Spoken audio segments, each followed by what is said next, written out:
Hello, thank you so much for coming on the show, Jen. I'm super inspired by you, and I wanted you to come on my podcast because Mm. you are a woman of so many talents, but also you have the greatest heart, and I love the things that you do. So thank you so much for being here. Oh my gosh, what an intro. That's so sweet. Thank you so much. I'm like already ready to cry. The first thing that I wanted to talk to you about is you've been driven in, pretty much your whole life. I know that you had gotten, as a teenager, you got the National Educators Award for your work in Guatemala, and you have continued to do more and more work to help others, especially kids in the world. So, what was that drive that got you wanting to do that, especially getting that award, going to Guatemala and helping? Man, loaded question. I guess we'll start at the foundation. That's a good place to start. I mean, this is just for me personally, so I'm not trying to preach or anything, but for me personally, I love Jesus, and if you love Jesus, then you love people. Or you should, and I really feel like I have a relationship with the Lord versus just going to church on Sunday.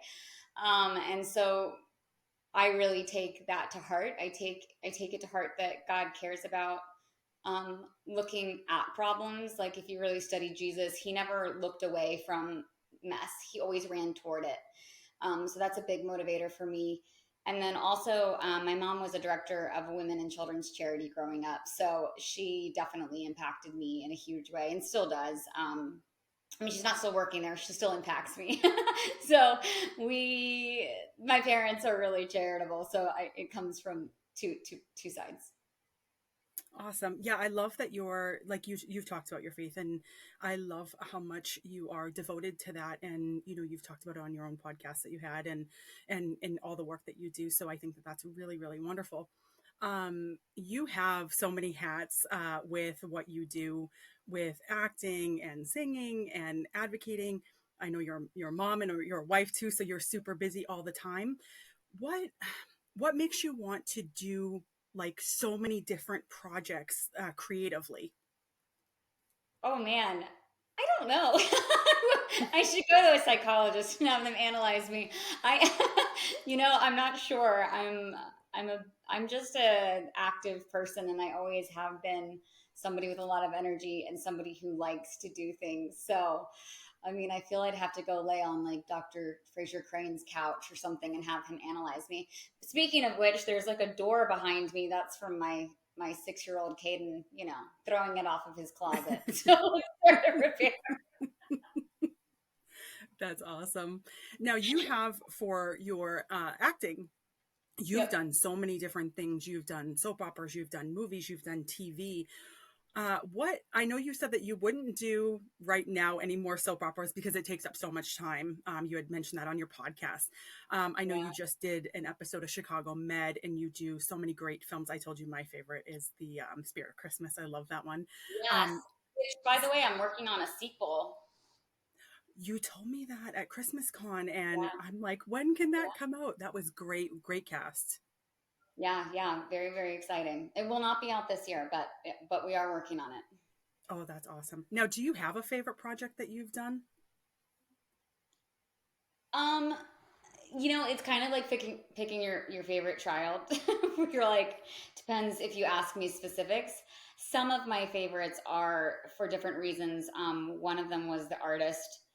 It was an amazing black and white film, happened to win the Academy Award, but that's not really why it's my favorite. It's my favorite because, though that was amazing, it's my favorite because I know a lot about the silent film period and I really love it. And at the time, I had just finished a study on Clara Bow, who's the original It Girl and Charlie Chaplin. So it just happened to coincide with the audition, and it was literally like one of two times in my career where I've read something and been like, I called my agents and said, listen, it was especially early on in my career. It was 2011. So I'd only lived in LA for like 3.5 years. And I said, I do not know this casting director. I don't know the director. He was French. I don't know the actors attached. They're all French. I know no one. This is going to be straight up like a cold call. But I'm telling you, no one will go in there and nail the 1920s like me. I just finished a study on Clara Bow. Like, get me in the room, coach, and I will book it. So it meant a lot to me because I ended up booking it. And what was interesting about the booking was that I went out for Missy Pyle's role. Um, And I was really, really, really young looking at the time. It was pre-kids, so I looked like 1,000 years younger. And I was still playing like, you know, early, I was still saying like late high school. And so he was like, oh, like you cannot be the love interest to whoever she was the love interest on to in the movie. Like she was an actress, but I mean, in the movie within the movie is what I mean. But anyway, I did so well at the audition, like I said I would, that they ended up writing me in. And then because of that, I made friends with the director and his wife. And it was just such a magical story because it was a passion project for him. And it was like, nothing about it was all the gross stuff you hear about Hollywood. Like I got invited to all these cool parties that I had no means of going to, and there was nothing weird about it. You know, it was like nobody wanted anything from me. I just got to be this fly on the wall where it's like, I remember I like bumped into Scarlett Johansson. I was like, oh, sorry. Oh my God. So that was like probably my favorite in some sense. But then different projects I have different sentiments to for different reasons. So my favorite character I've ever played though is Teresa Donovan on Days of Our Lives. Is there a reason why that was your favorite character? Yes, because she's really fun and she's really naughty. For anyone who's familiar with my Hallmark work or my Great American Family work or my Pureflix work or me in general, I'm not like Teresa. But the reason that role meant so much to me is because I had done General Hospital before, and I was a sub-in, which is this really strange thing that soap operas do. For anybody who's listening or watching this, and they're not familiar. I was not familiar, but apparently on soap operas, they don't just like when an actress leaves, they don't just kind of close the role down. Usually, they just recast that person with another actor, and so.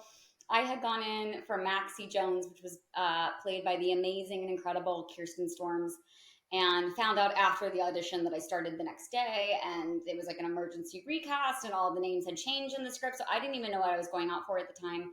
And that was a very interesting experience, but it was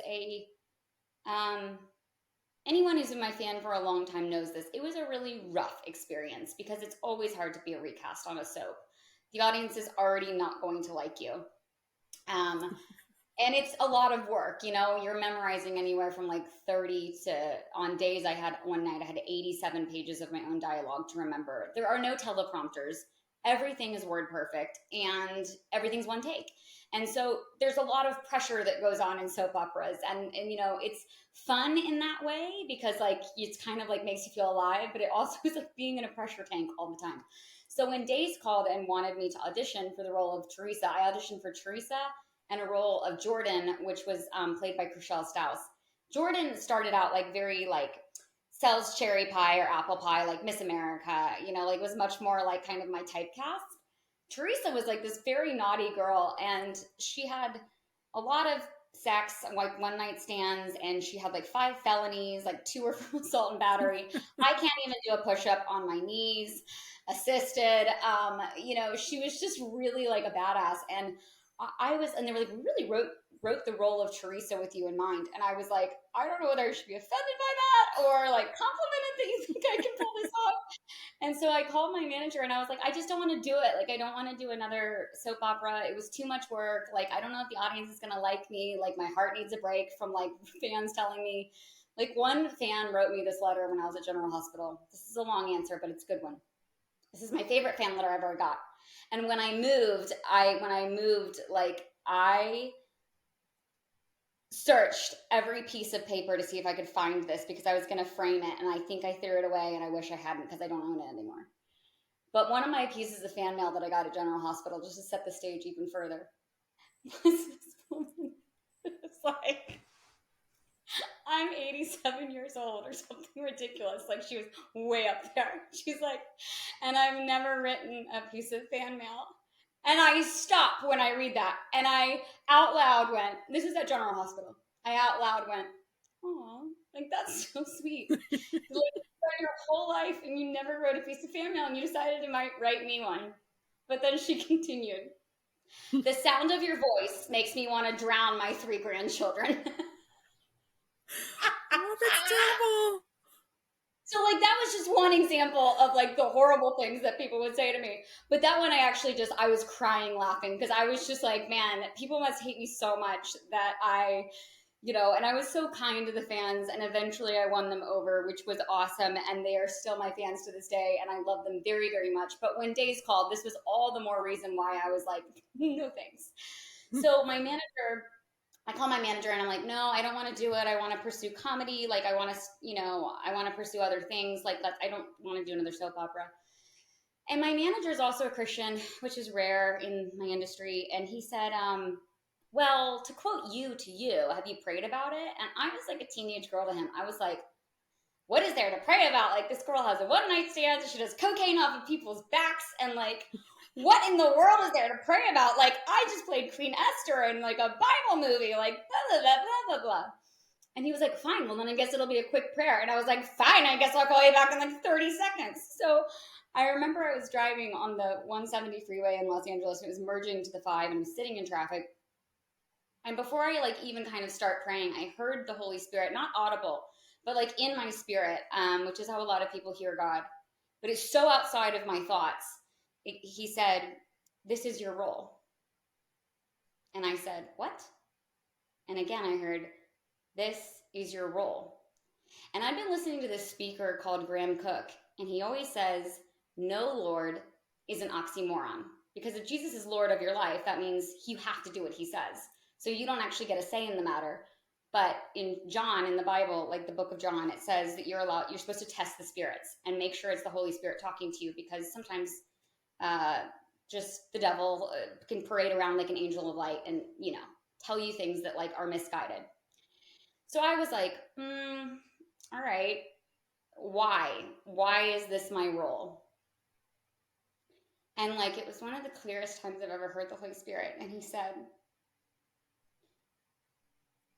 I want you to play the role of Teresa because she is the exact condition that the world was in when I sent my son to die for them. And the audience needs to know, there are people in the audience that need to know that there is no pit so deep that people can find themselves in, that my love cannot find them still. And there is nothing that someone can do where my love cannot find them still. And when those moments, in soaps where they hold the camera on you, and they're ridiculous, right? And they hold the camera on you at the end of the scene. He said, you'll play how that girl really feels. Because girls don't just have like one night stands to empower themselves. That's the lie that we're sold, but that's not the truth. You might feel good in the moment, like you're being loved or cherished or being paid attention to in the moment. But when the guy leaves, it's like you have a deeper wound than you started with. Or when the drugs wear off, now you have a deeper pit than where you started with. And so he was like, so I need you to play that role. And I was like, okay. And so I called my manager back and I was like, well, so I still had to go in and like do all the auditions, but that's why that role meant so much to me. Not only was she sassy, but she just taught me a lot about really, really like my own kind of religious bias that like I grew up with in the Bible Belt, that it's really hard to love people like Jesus loves, because people in general like rules, and we like religion, and we like judging other people and thinking we're better than them. But that's like totally not what Jesus is about. And it's a slippery slope that you can kind of find yourself in. So Teresa taught me a lot about just different people's perspectives and where they are, and why you should just like love them so hard, and like love is a better way to approach things than judgment, even if it doesn't feel like a outright judgment. Like there are little things that you can do that make people feel like they're not important, and so that's why I love that role so much. That was so beautiful. That was a really, really beautiful response. And it kind of reminded me when you were talking on your episode of your podcast, Your Story, you talked about when you were getting ready to foster. And, you were like, a lot of people, it's kind of like lip service, and you're like, we have to service and do those things. And I thought that was so beautiful, because you were like, even if you can't help, you can help in different other ways. And I love that message. And I love that you do that. And because I think that that's lacking a lot in the world. I think a lot of Yeah. people are, that's kind of gone out. So I think that was really beautiful. Thanks. I think a lot of people want to help. It's just overwhelming to know where to start. And it's like, you don't put your cape back away. You know, this is my social worker used to always say to me, he's like, put away your cape. Nobody asked you to put a cape on. Just little things. Little things make a big difference, you know? Well, you've done so many things that make a huge difference, though. I know you did put out your albums. You had Tinsel Time, and Hindsight, and I know that you also donated the money to those to charity. You also co-founded Christmas is Not Canceled, Christmas University, and Christmas It's Camp all the same, Christmas, but Camp Christmas Camp in Christmas. July. Yeah, yeah. Yes, Christmas in the yes. summer, Christmas University, and yeah, all these things. I'm like, I know that one. I'm Literally like, I know it. And like a like lot of those little Christmas are neutral on my desk year round. I love it though. And what I love though about Christmas is Not Canceled is it's not just at Christmas. Like this year, I know you had talked about at uh on your website for Christmas is Not Canceled, and then at Christmas Con you talked about how this year you guys were able to expand to help people in other countries with that. Also, you guys did the backpacks for kids to make sure that they had supplies. I know Katie, who follows you, she went and did the backpacks with you. And she was like, she's so incredible and she does so many great things for so many people. So, can you talk a little bit about why you wanted to like co-found your Christmas is Not Canceled and what you guys do with that? Yeah, it's such a fun story. So it was totally a mistake. It was a company that like started as like a one-off, we thought. So, you know, way back in 2020, which feels like 1,000 years ago. It feels like yesterday and it feels like 1,000 years ago all at the same time. If anybody chooses to remember, I know like me, I've tried to repress so much. But you know, that year was like so tough, no matter like what you were going through, like economically, socially, spiritually, mentally. I mean, it was just a tough year like for everybody. Um and you know, I know it wasn't just in California, like as a nation, specifically in the United States, that's all I can comment on, right? It was like even today, like the CDC was just kind of like moving the markers every single like week. You're like, Yep. so this is like we're shut down, like we're 2 weeks to stop the spread, and like now this, and like now you're not allowed to go outside because like we don't know if it's airborne, and like nobody knew what was going on, and so it'd be like. We're reopening. No, we're not. No, we're not. No, we're gonna mask. No, we're not gonna mask. We're gonna triple mask. We're gonna shield. Like it is so crazy. And so I remember in August of 2020, um, I my the CDC announced that Thanksgiving was officially canceled. And I was on the phone with my now business partner, Ale, and she and I talk a lot anyway because she's one of my best friends, and we had just done a charity campaign for called Voices That Give that was like a Zoom kind of talent show that raised money to open the Tulsa Girls Home. And so we'd already been doing crazy things in 2020 to kind of get people connected, like over Zoom or, you know, just like social media, like try to get people to feel like they're not so lonely and like alone in their, you know, house. And CDC said, okay, Thanksgiving's canceled. And we were like, oh, they better not cancel Christmas. And then kind of as a joke, because like we're very jokey. I mean, we're serious, but we're jokey. Like we have fun. I was like, and hopefully this doesn't offend anybody, but it's just who I am. Like, I joke about a lot of things.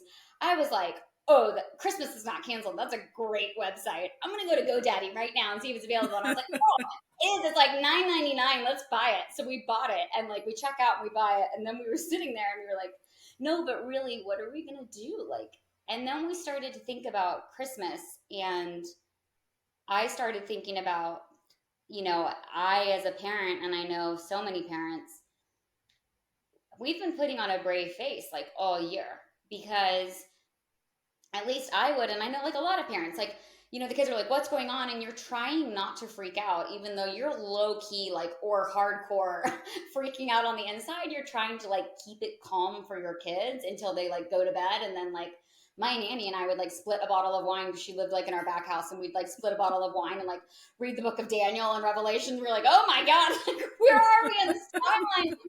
Watch things on YouTube and like go down rabbit holes. We're like, what is happening? It was so scary. And so it was like, you have all these parents that are putting on a brave face, telling their kids everything's going to be okay.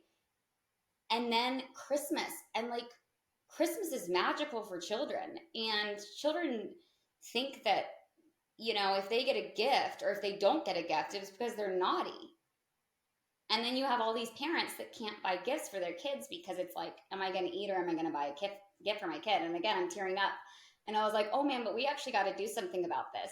So we thought it was a one time campaign. We called Hallmark at the time, and they were really supportive. They were like, "No, we can't be your sponsors," because they didn't know what we were doing and that we were crazy. But they weren't like rude or anything. But they were like, "You can make things like we'll license our." You know, I was able to use Hallmark on my sweatshirts and stuff, and I let them know what's going on. When we called Balsam Hill, we called different sponsors, and we got this great concept together where basically you went to ChristmasIsNotCancelled.com, and this is still what we do. And it's only during like the Christmas season, so like October, like fall through December. You would go, you go on the website and you see these packages and they're just like toys, and it'll be like buy one toy, like sponsor one toy for $25, and you'll get 25 entries into all these amazing weekly giveaways where we'd be like, this week 5 people are winning a Balsam Hill Christmas tree. Balsam Hill is like the Rolls Royce of Christmas. So people would participate, and so it was a way for people to be like, I can't help thousands of children, but I can help one. I can spare $25. I get the chance of winning a Christmas tree or the ultimate Christmas, which was like Christmas dinner and like gifts and like $1,500 to buy more gifts and like toys. And we put together this crazy package where basically you won everything you saw in one of your ideal Christmas movies, minus the hunk. That we did have a lot of Trevor Donovan photos in our advertising.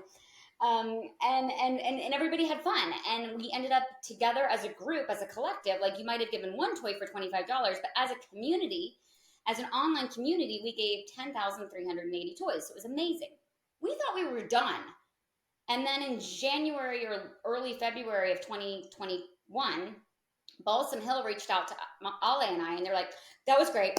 What are we doing? We want to plan our entire fourth quarter of marketing, which, like, for a Christmas tree company, that's where all their eggs are, in that basket. And they were like, we want to plan our marketing around what you two girls are doing. And we were like, what are you talking about? I was like, I'm a mom and I'm an actress and I have a podcast at the time. Ollie's a fashion designer. She's like a top 5 Forbes fashion designer for bathing suits. She's like a little Latina sexy mama that like wears bathing suits that I'm like, I love your bathing suits, but you'll have to make one for me for like moms that go over my belly button and like cover my boobs. You know, like she's like very sexy Latina, like, you know, fashion designer. Like, what are you talking about? We're never doing that again. We just about died doing that campaign because it was just the two of us. And it's still kind of just the two of us, but not really, because all the fans started reaching out and they were like, what are we going to do? And we were like, what are you guys talking about? We're not doing this ever again. And enough people reached out, and we realized that we kind of accidentally started this movement where people feel connected, like Katie, you know, it's like, or you've heard about it, like all these people together. We realized that it wasn't just Ale and I doing some fundraiser. It was like all 10,000 of us coming together, ready to tackle a goal, because we weren't asking a lot from people. We're just saying, give a little bit, get entered to win cool prizes, and then as a group, we can like do something bigger. So we started doing school supplies for children in foster care in the summer with backpacks filled with school supplies, because a lot of kids in foster care don't get school supplies. So the teachers have to buy it for them. And like, it just then becomes extremely evident that they're in foster care. So they become a target for bullying, and sends a message to them that they're like worthless. They don't even get crayons, you know? So we buy them all the brand name stuff. And in the summers, we do like Christmas in July. So we give away like all sorts of vacation packages. And then in the fall, we do like last year, the grand prize winner won, like somebody won a ski trip with Trevor Donovan. That was just a weekly prize. But the grand prize winner just had dinner with me and Lacey Chabert and Paul Green and Andrew Walker and all sorts of things. The Balsam Hill Christmas trees, which are ridiculously expensive. And we just, we do it all. It's just super fun. So it's a movement.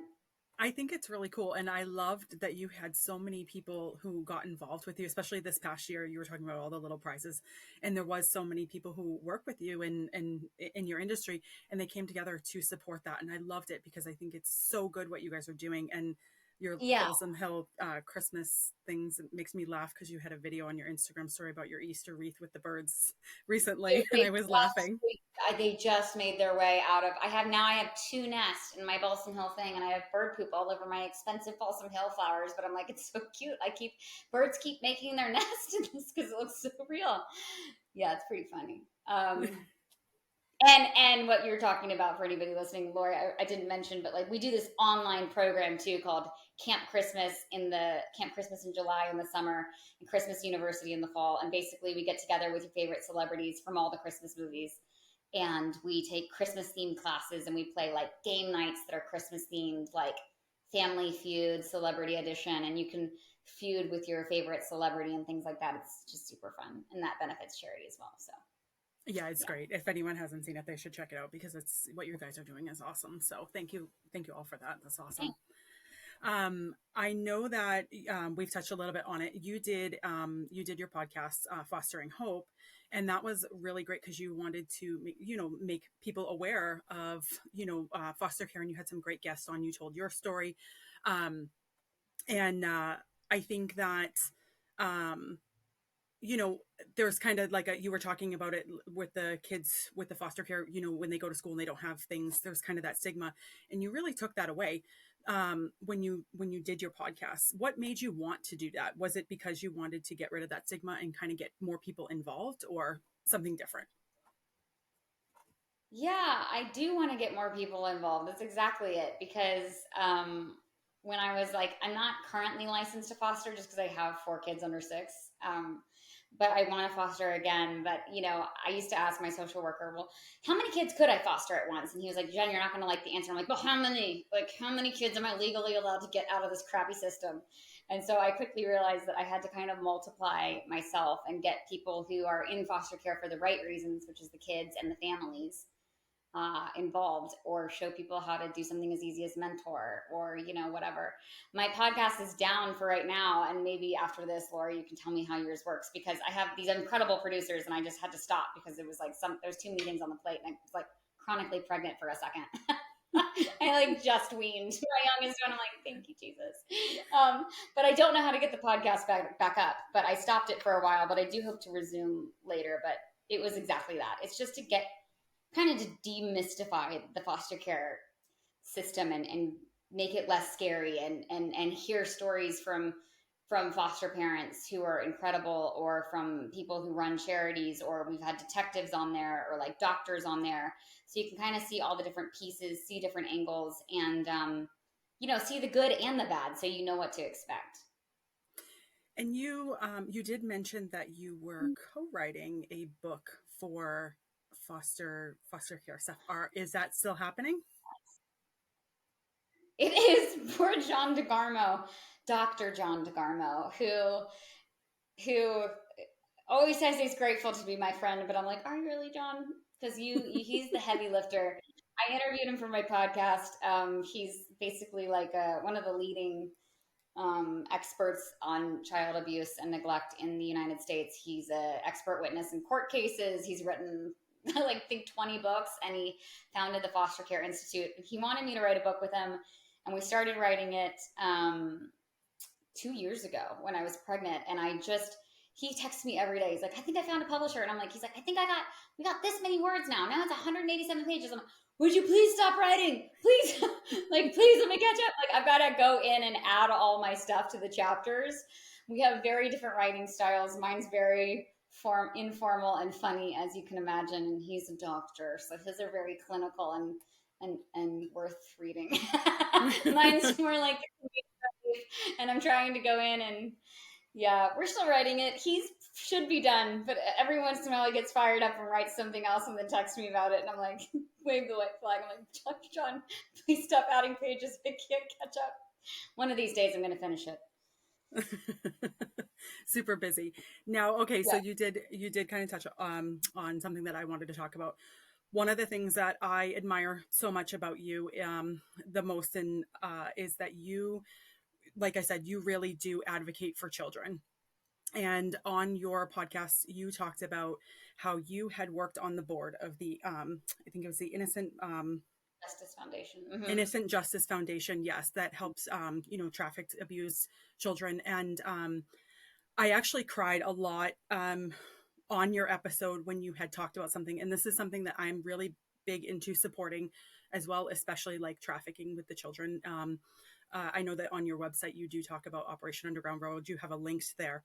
And I did not know until you had mentioned it that, a lot of charities that say that they're anti-trafficking really are trafficking, like they are for it. And you can go to Yeah. charitynavigator.com for that.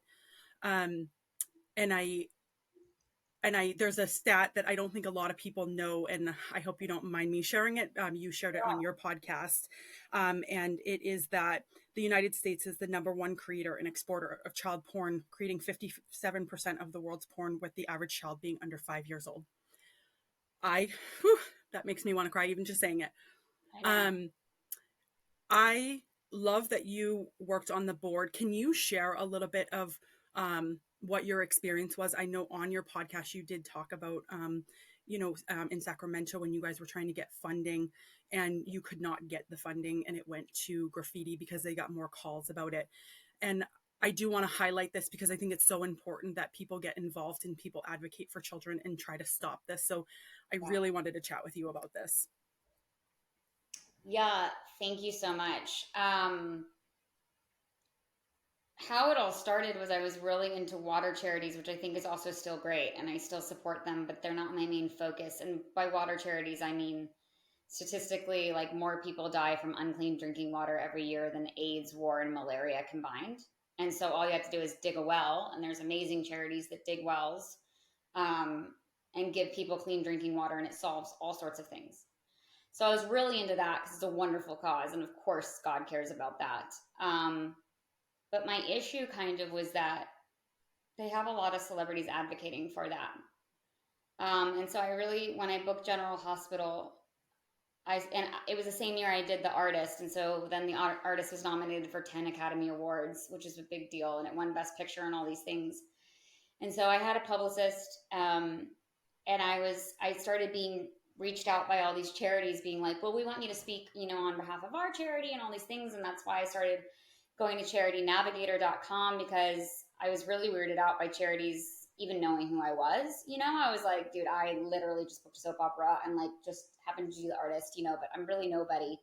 At the time, I was really like just kind of up and coming. So it was weird for me that they would reach out. Like I always just kind of assumed they wanted something, maybe it was nefarious. And I was praying at the same time. And again, I heard Holy Spirit say to me, like, it's great to support these things and these matter a lot to me. But so many times Christians quote Isaiah, the book of Isaiah, where it says like, here I am, Lord, send me. And we being Christians, get this misconception that we need to, in order to make a difference or in order to be a missionary or something, we need to go overseas and like help them. But the truth is everybody's in place where they are for a reason. God doesn't make accidents when he makes babies. And so Holy Spirit had started asking me like, what's going on in your own neighborhood that you're not paying attention to? And I was like, I don't know, pollution? Like what?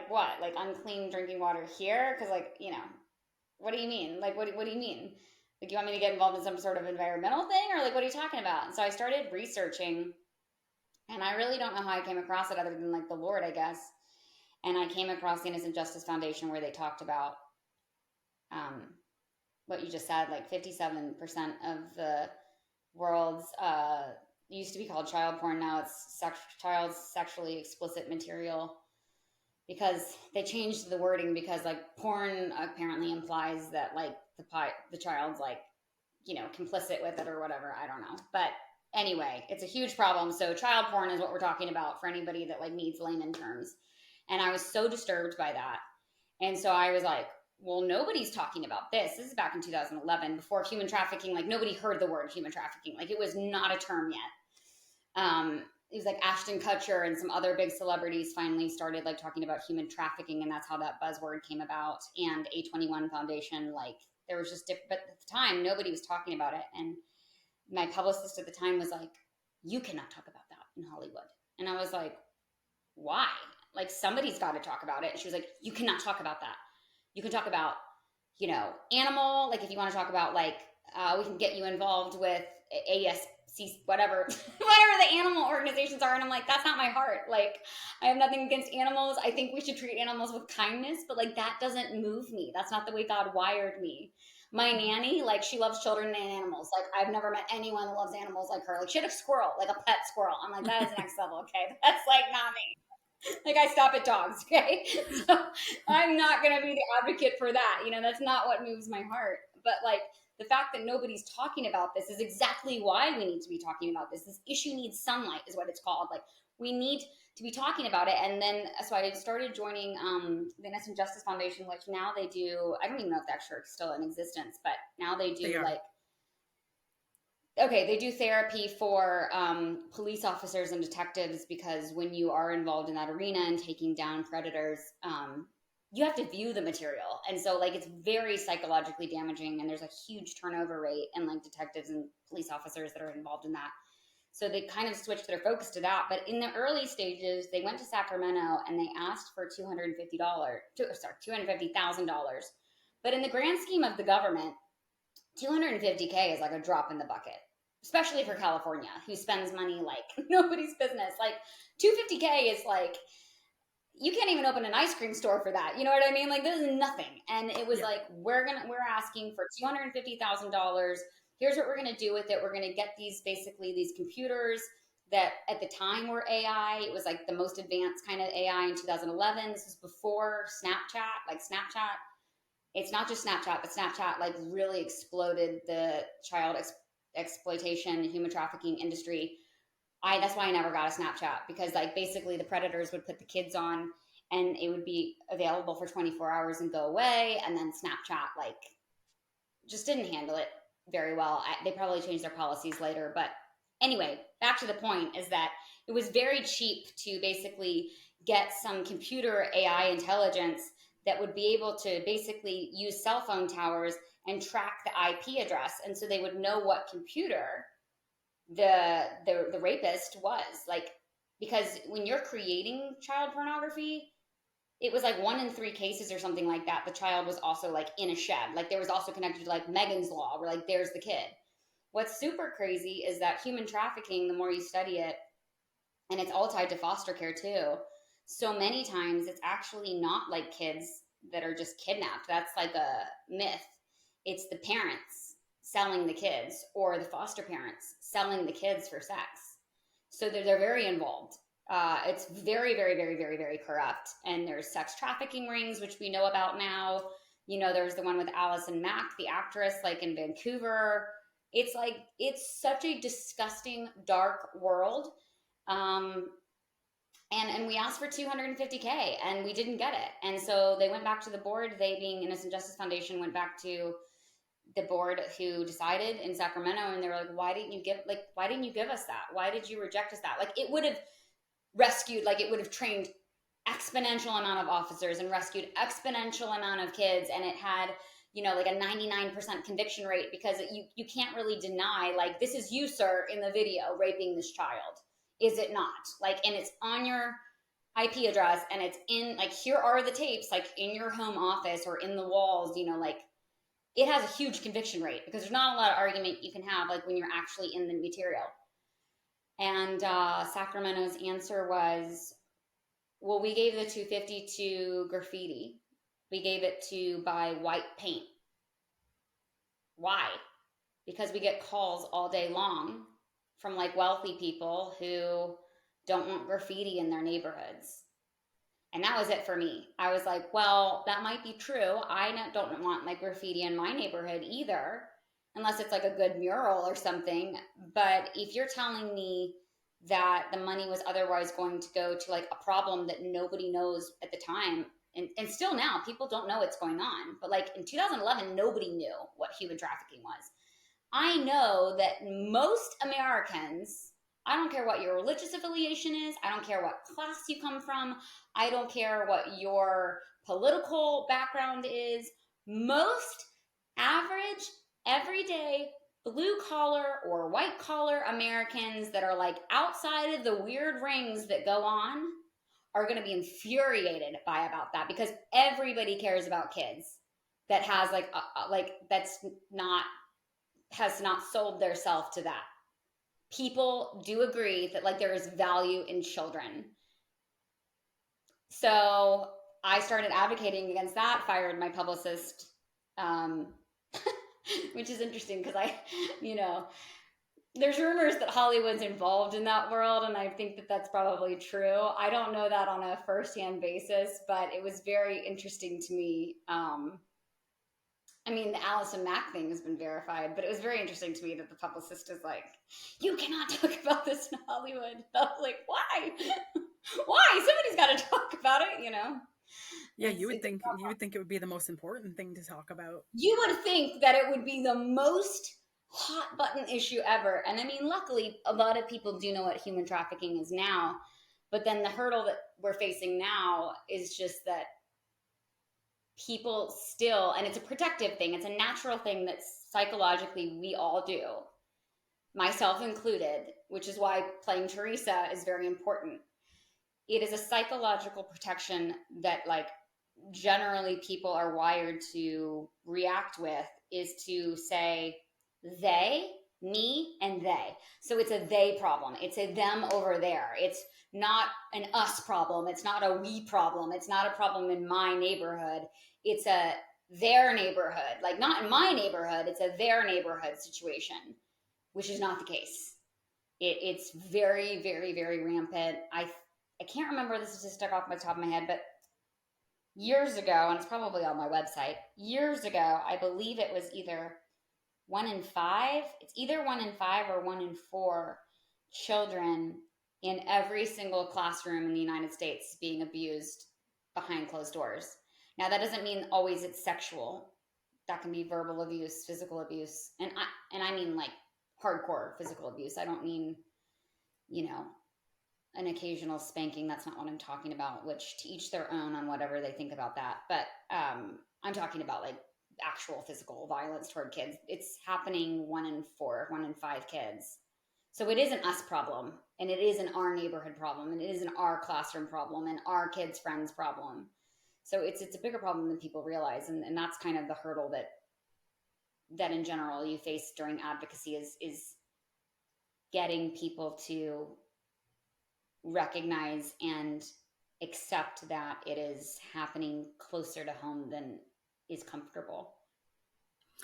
Now, you've talked about how, initially, like, foster kids and, like, issues with kids and stuff, it belonged to the church, and then the church dropped it off on the government doorstep, and the government doesn't know how to take care of the problem. And you do see that on a big scale. And one of the cases I remember really going, whoa, this is really, it was the Gabriel Fernandez.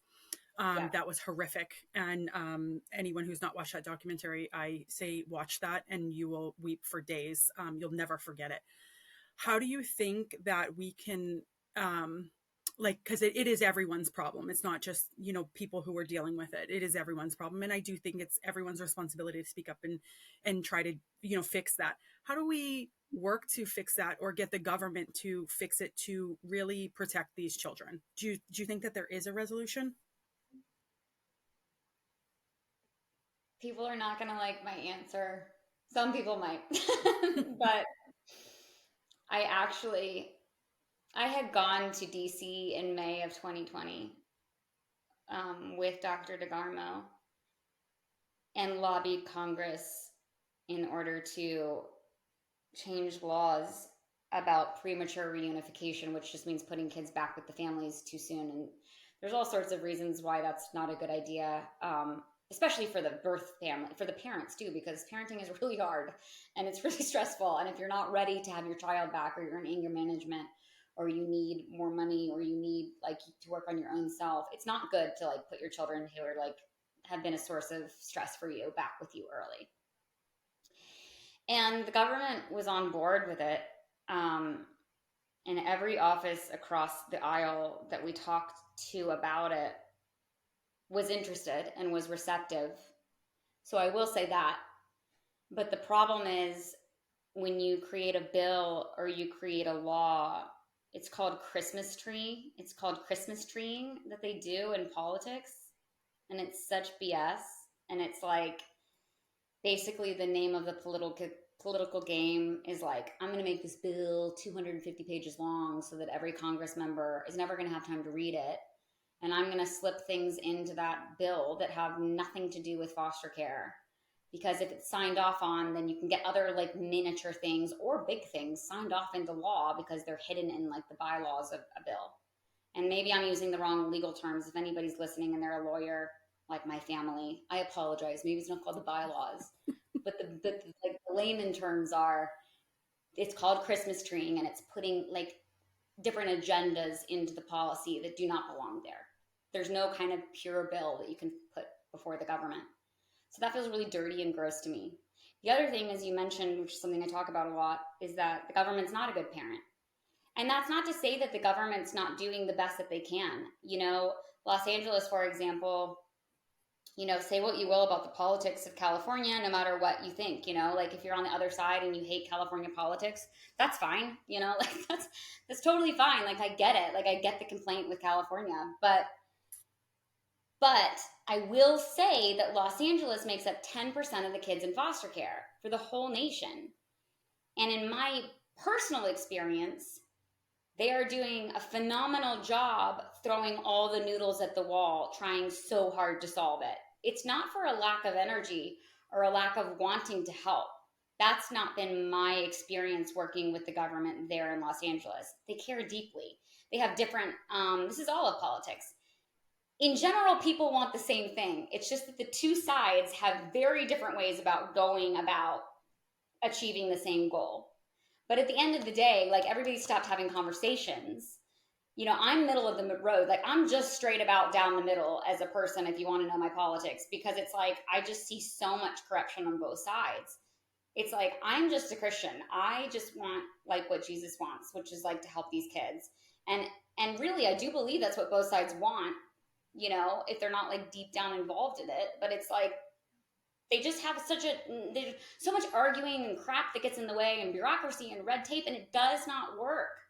Like the government is a system, it's not a person. It makes a really, really bad parent. And I think that the only way to solve it, and I'm not saying that you can't be a good person outside of faith. I'm not saying that. Like I think that there are good people who care about things and who are doing wonderful things in this world and leaving a legacy behind who don't know or don't love Jesus. That's great. But I truly believe, because the question was addressed at me, which is why this might not be a popular answer, I truly believe, as Jen Lilley, that the only solution, literally, the only solution to this is Jesus. And I mean a true revival where our nation, myself included, like going back to Teresa, my constant prayer is like, Holy Spirit, please take man's theology that I've been taught in church that's wrong, that like I've adapted because it's what I've been taught, and it's just doctrine and it's not actually what you believe. Please dismantle that. Please let me see things the way that you see things, because if we really loved Jesus, and I mean Jesus who Jesus was, and not the laws and the weighing down of like burdens that like men puts on everybody. If we really loved Jesus and we really like repented from talking badly about other people, or you know, we get so caught up in like white lies and white sin, you know, like my sin's not as bad as your sin, and it's like, yes it is. Like it's all just as bad. Like it's all, none of it can stand before God. Like you with one white lie, like myself included, like trying to get out of a ticket, just as bad as like one of the big ones. It is, it's like just as bad. Like it's just as bad. It's all bad. We all have to like really repent, turn our eyes back to Jesus, and then if your eyes are on Jesus, you cannot help. It's a byproduct of behavior. If your eyes are focused on Jesus and the love that he has for you and the love that he has for others, you cannot help but look around and have compassion and want to act. So I truly believe that it's going to be Christians and people who attend church getting off of their pews and having compassion. Because what I see in the way Jesus acted, like I was just reading this, was John chapter 8. There's like this famous story that like makes me cry all the time. And it's like, man, if this is not the compassion of Jesus, one of the most compassionate moments of Jesus. Like, I don't know what is. There's a story that happened in history. It's not debatable. It's not like a theological debate, like whether Jesus rose back from the dead. Okay, this is like a fact. I believe that's a fact too, to be clear. But this is like a fact that you could read in the history book that this happened. Okay, this was an account. There's a woman who was caught in an act of adultery, and the Jewish religious leaders, and I have nothing against Jewish people. I also want to be very clear about that. I have such a extreme heart for Jewish people. Like, I attend a Messianic Jewish congregation on Saturdays too, because I just am really obsessed with Jewish culture, and so is Jesus actually. So I don't mean to say anything bad about Jewish people, but at the time, it's a mirror. It's a mirror of exactly the way we are in America with our churches, with our Christian churches. The religious leaders at the time drag this woman out naked in the streets, bring her to the temple where Jesus is speaking. So it's the same idea of like bringing a naked woman into your like little Methodist church, naked in the act of sin. She's just been caught having adultery with somebody, and they bring her before Jesus. She's naked, and they say like, the law says, meaning the law of Moses in the Old Testament, says that we need to stone this woman to death. What do you say? And Jesus draws a line in the sand, and he starts drawing stuff in the dirt, and it doesn't say what he drew in the dirt. But he stands up to the religious leaders. He puts the woman behind him, and he stands up behind the religious leaders, and he says, "Let he without sin cast the first stone." Meaning, if you think you're so much better with your being a religious leader, and so you act like you've got it all together, your heart is not in the right place if you're dragging this woman naked into church and trying to humiliate her in front of me, and your motive is also to trap me in some sort of lie so that you can also kill me. Let whichever one of you doesn't have sin, go ahead, throw the first rock. And he put her behind him. And I'm like, that's compassion. That's Jesus. Like, Jesus runs toward problems. He's not afraid of like a naked woman being in church. He's not afraid of like people who are homeless in church without shoes. He's like not a no shoes, no shirt, no service guy. He's like no shoes, no shirt, no problem, you know? And that's hard. Like, that's hard. That's uncomfortable. It's uncomfortable. But like, until the church gets uncomfortable and actually wants to have compassion and actually wants to like run toward problems, you're going to have problems. That was a really great. I love that. That was incredible. And I think, you know, I think that people are quick to pass judgment, but like you said, so many of us, you know, it's just small things. Like you were saying, you know, oh, I get out of a ticket, I may have a little white lie. I think like if we all kind of just looked at things black and white more, and had that faith, and followed that, I think it would make the world a better place. Um, And you, realize that you're not perfect. I'm not perfect, you no know? one's perfect. If I'm not perfect, then like I can have some grace for other people. You know, I got a door behind me because my 6-year-old ripped it off in a tantrum. I'm gonna fix it. You know? We I don't all think have stuff. We all have kids at home. Oh, absolutely. No one's perfect. There is when people like talk perfect, I'm like, Yeah, there's no such thing as perfect. Now, would you it's ever, exhausting. with all that you have done, would you ever consider, because you are someone who's not afraid to use your voice, who's not afraid to speak up for your faith, um, and to advocate and to do like a bazillion things. I get tired just thinking of all the things that you do because you are such a spectacular human being. Would you ever consider someday running for any type of politics, government? No, No. because I think the government's not the solution. I think that that was man's solution for problems that Jesus was supposed to, like, you're supposed to fix yourself. Because the government, it's unfortunate. Like, people get involved in politics and they have good motives, and they start out like me. They start out passionate and they want to help a cause, but like, that's why it's called like politics, right? It's like, oh, there's a game Yeah. and it's gross. And like, you can't win. You cannot drain that swamp. Like, you cannot drain that swamp. It's too, no. I would rather make an impact. I would rather disciple Christians or disciple pre-Christians, which are people who don't know Jesus yet, you know, and disciple them and be like, here's what compassion looks like let's go. Like, what are you passionate about, you know? Like, let's go. Like, how do you do what you're compassionate about? Because it's like my nanny, she's compassionate about animals. I'm like, let's go. What are you going to do to help the animals? Because that's definitely not my cup of tea. Like, I love them, but like, no, I don't want to curb my dog. It's not me. I'll take all day long. I don't want to mess with animal stuff. It's great. Well, you are one of the honestly one of the sweetest human beings that I've ever met. Like you are very genuine, you're very warm and very caring. And another thing, really quickly, that I did want to touch on is I know you had talked about before, um, like church, and you used to have a hard time with church because it would be like clicky or whatever, and then you found like a chapter, and so you can of the church, and I can't remember what it's called. I'm sorry, but Go to you said C3 Los Angeles. Yeah. yeah, and you said that you go to different areas. Like if you're filming in Vancouver, you can find the chapter there. You can go to California. Can you Yeah. share a little bit about that real quick? Yeah, it's called C3, which is the letter C and then three. And there's one in Nashville, there's one in LA. I believe there's one outside of Atlanta, or there used to be one outside of Atlanta, and there's one in San Diego that rebranded and they're a different name now. But there's one in Vancouver. They're all over the globe, and they started, in a nutshell, they started out of the Jesus Revolution movement in the 70s, which is like what I see happening. I believe that's going to happen in our nation again. And it needs to happen. Like that would really solve a lot of problems if people had compassion like they did in the 70s. The Jesus Revolution movie, by the way, is so excellent. Highly recommend it.